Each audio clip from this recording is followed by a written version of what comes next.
I have Yes. a question. That these mantras should be by self because a lot of these priests they take money and they chant for that particular person. So does that have an effect? That has a limited purpose, because many of those mantras are not really mantras, they are prayers. They are just prayers in whatever language, whether it's Sanskrit or whatever other language. But they are not really mantras in that sense. Mantras are a shorter version which are given by a empowered sage or saint, and he's put his power in them, and that is what makes them very potent. Whereas your normal prayers which the priests pray, yes, they would come broadly under the category of mantras, but not really. And yes, mantras chanted by you nourish your body, because it should come within your auric field. I mean, if you're sitting 10 feet away, 15 feet away, what's the sense? You know, that is not going to really have effect on your aura, on your spiritual body. So mantras should be chanted by you. I mean, if you want the full benefit of that. मानसिक जप और बोलने वाले जप में yes, of course. There is a difference. As far as possible, there should be sound. As I said, the sound wave creates the vibration. That vibration in your auric field helps the subtle body to energize and nourish itself. So yes, mantras are chanted a little loudly. There must be a sound wave created. It's only when you cannot do that, or you're not in a position to chant it loudly for whatever reason, then you at least chant it in your mind, because that at least has half the effect. But strictly a mantra should be chanted with a little bit of sound, because that sound wave creates the difference, or makes the difference. Sometimes we play a lot of chanting and everything. What is that of that? Well, that can help. Yeah, you can play something on a speaker system, yeah. It's not the same as chanting it yourself. Definitely the effect of you saying it is far more than listening to it on some music system.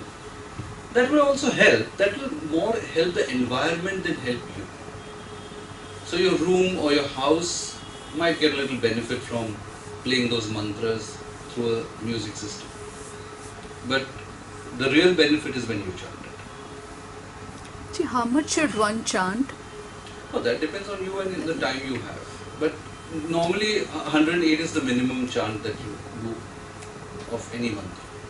Minimum. Generally, people organize, they kind of have havan at home. Was that because there's a lot of illness in the house?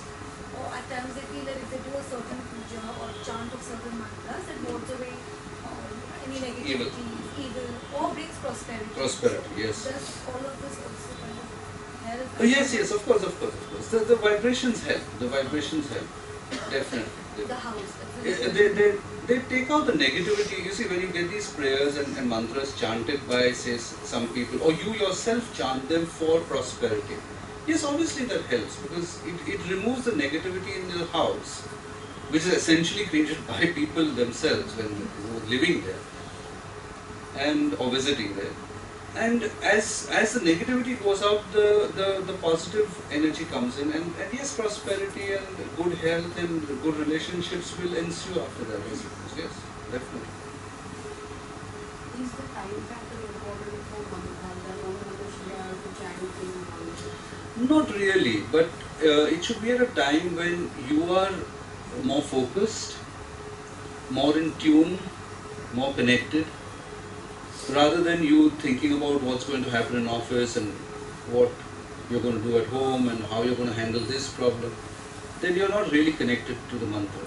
Just chant. It will help, but it's better if you do it with a little more focus, and when you're, at a time when you're not really mentally occupied. Does it get stronger the more we chant, like the effect? Yes, collective, of course. Oh my God, of course. Your collective chants, like when we do tapas, we chant a mantra 5 lakh times, 10 lakh times in a certain short period of Oh, collective power is tremendous of a mantra. Actually, certain mantras release their power over a certain number of chants. So yes, collective chanting is extremely important. Yes. गुरुजी किसी के निमित्त भी chanting की जा सकती है. I mean, for somebody you are chanting, हाँ. but for somebody. I mean, well wishers. No, you can't chant for somebody. I mean, the chant will help you, your auric field and your subtle body. But certain chants are healing chants, or they have a certain power, and you may do it for somebody else, like with the intention that the fruit of that chant goes to that person. But then you must know what chant you're doing and whether that kind of transfer is there in the power in that mantra. That power is there in the mantra. Then you can do it for others. But normally it is for yourself. The maximum benefit is when the person does it himself or herself. Is there any one particular mantra? Like I was told, Mahamrityunjaya is very good. No, there is no one magic mantra. There are many, many, many mantras. It depends on who gives it, as I said, what purpose you want to do it for. But there is no one magic mantra, or there is no one mantra which is Gives a holistic. holistic. No, they all have their different purpose, and it depends on who has given it. And as I said, you taking it out of the book will not have a great effect.